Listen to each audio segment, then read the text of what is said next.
in our last session. We have completed till enthalpy of a superheated steam. In today's session, we are going to continue with our topic of steam formation process. This is Faizan Kagdi and I welcome you all to our lecture series of basic mechanical engineering. So let's quickly begin with our next topic of our steam formation process.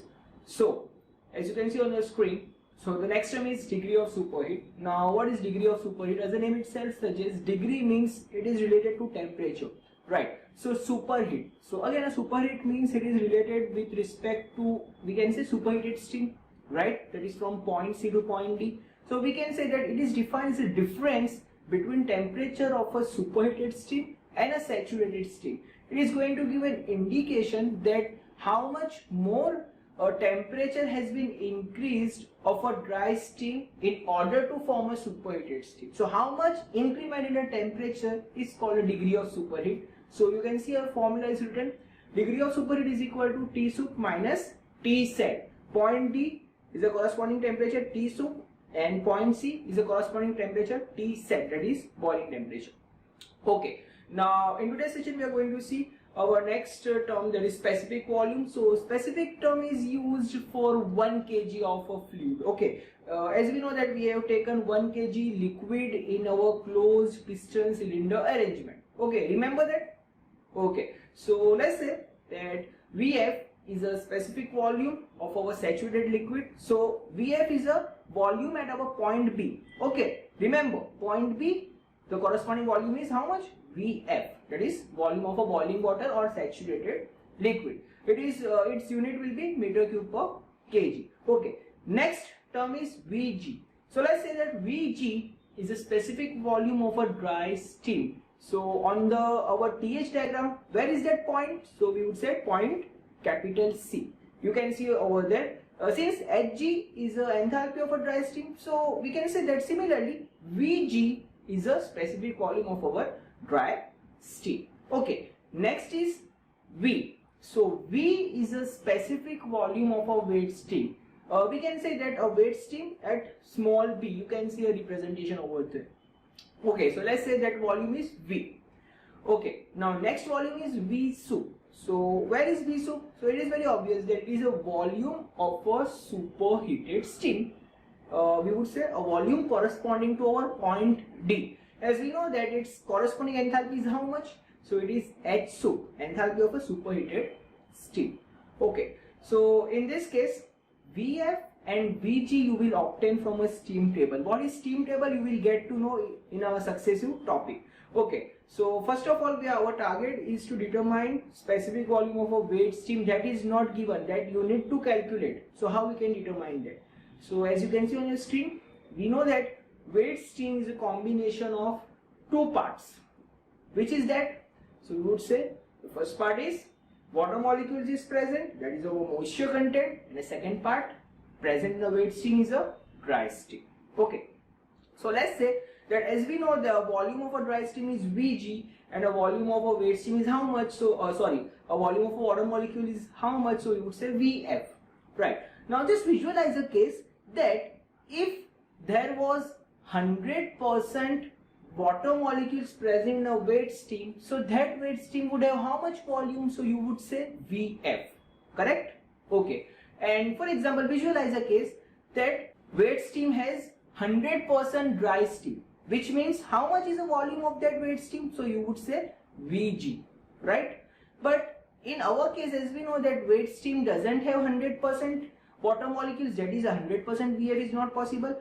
Similarly 100% dry steam is not possible, so Vg is not a volume of a wet steam. So how much is the volume? So let's say that we know wet steam is represented by a factor called a dryness fraction, that is a parameter x, right?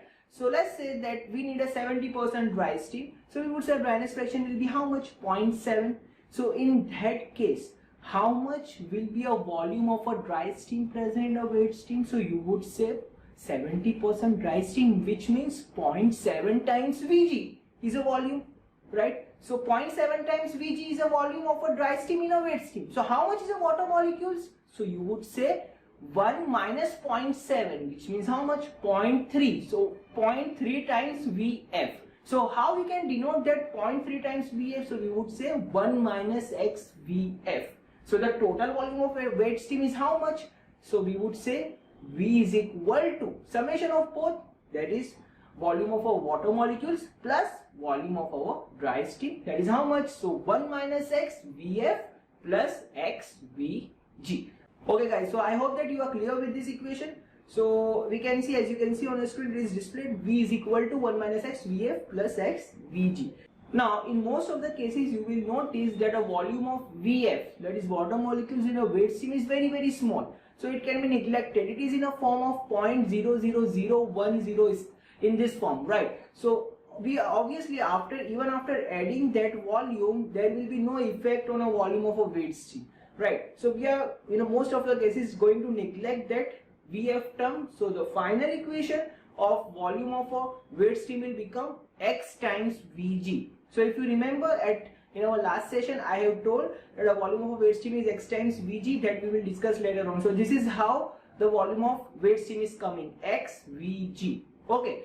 Now next we need to determine similarly volume of a superheated steam. Now it has been observed that the behavior of a superheated steam or a movement of the molecules of a superheated steam just resembles to a gas.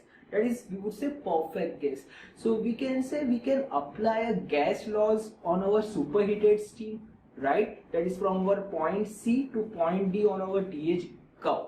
Okay, so as you can see, since our pressure is going to remain constant throughout our process, that we know a weight is going to exert a pressure of 2 bar, right? So water was boiling at how much temperature? 120 degrees Celsius. Okay, so we can apply Charles' law since the pressure is constant. Now what is Charles' law? So we would say it is V1 by T1 is equal to V2 by T2. Okay, now applying this equation on our point C and point D, that is state C and state D. So you can get V is how much? So we would say V is a volume of a dry steam, that is Vg, right? And what is the corresponding temperature at point C? So you would say T set. So we can write Vg upon T set, you can see on your screen, which is equal to V2 by T2, which means point D. So at point D, volume is how much? V sup, and temperature is how much? T sup, right? So it is written is equal to V sup by T sup. Now in this equation we can make V sup as a subject, so we can write V sup is equal to Vg upon T set into T sup. Okay, now in this equation Vg you will get from a steam table, T set you will get from a steam table, and T sup will be given in a data, in a question. Okay, how we are going to see steam table we will see later on. Okay, now based on that, there is also a next term that is called internal energy. We will also need to determine internal energy of different types of steam. So taking a first case, that is for wet steam. Now as we know, this application is very simple.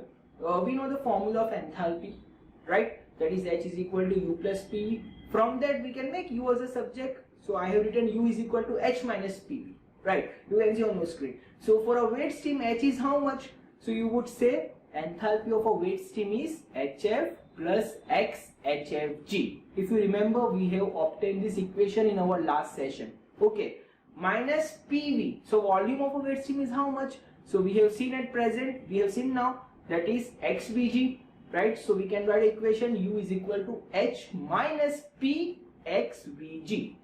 Okay, now next, what is internal energy of a dry steam? So we can say the same formula is applied. So UG, that is internal energy of a dry steam, is equal to Hg, that is enthalpy of a dry steam, minus PVG, so pressure into Vg, that is specific volume of our dry steam. Now remember that Hg you will get from a steam table and Vg also you will get from a steam table. Directly you need to apply this equation to form Ug. Okay. Now next, third is internal energy of a superheated steam. So again the formula is going to remain same, that is U sup is equal to H sup minus PV sup.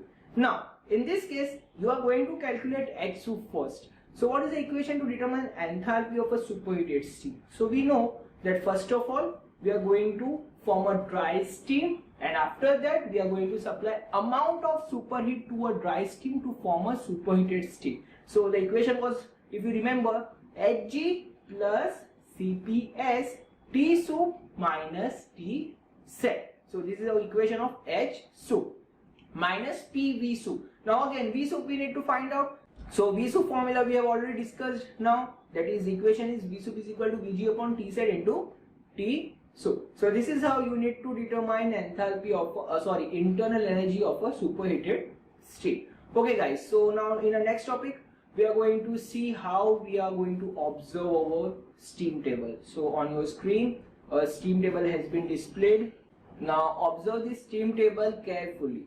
There are several columns provided. So the first column you can see it is written absolute pressure in bar. So first column is of pressure, second column is of saturation temperature, that is T set, boiling temperature. Okay, then in the next column it is written on a top side specific enthalpy, that is kilojoule per kg, enthalpy for 1 kg of water. Remember that. In that case first column is of HF. So what is HF? We have discussed that HF is enthalpy of a liquid, that is sensible heat is given over here. Then after evaporation, which means HFG is given, so that is our latent heat, enthalpy of evaporation is given. So second column, next column is of HFG.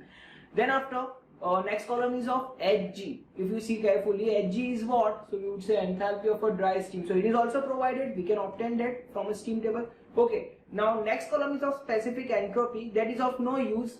This is not in your syllabus, so this is for higher studies for mechanical students. Okay, so specific entropy column we don't have to see. Now after that, see the last column. In the last column it is written specific volume, that is meter cube per kg. For 1 kg water volume is given. So in that first column is of Vf. Vf means we know specific volume of liquid, that is our saturated liquid or the boiling liquid. Similarly, next column is of Vg. So what is Vg? We know it is specific volume of our dry steam. Okay, so we can obtain Vf and Vg from a steam table. So what we need to determine? So we need to determine volume of a waste steam, that is V, and its formula is XVG. And next we need to determine V soup, that is specific volume of a superheated steam, and its formula V soup is equal to Vg upon T set into T soup. Table, how we need to obtain a values from this table? So in your numerical, that is in a data, pressure will be provided. So let's take an example that first pressure is given 0.006113 bar. Okay, so at that corresponding pressure you are going to see in a horizontal direction. Okay, so corresponding to that pressure you need to write down, note down the temperature is how much, T set is how much, then next note down HF is how much for that pressure, then Hg is how much, HFG is how much, Vf is how much, and Vg is how much. Write all the values corresponding to that pressure.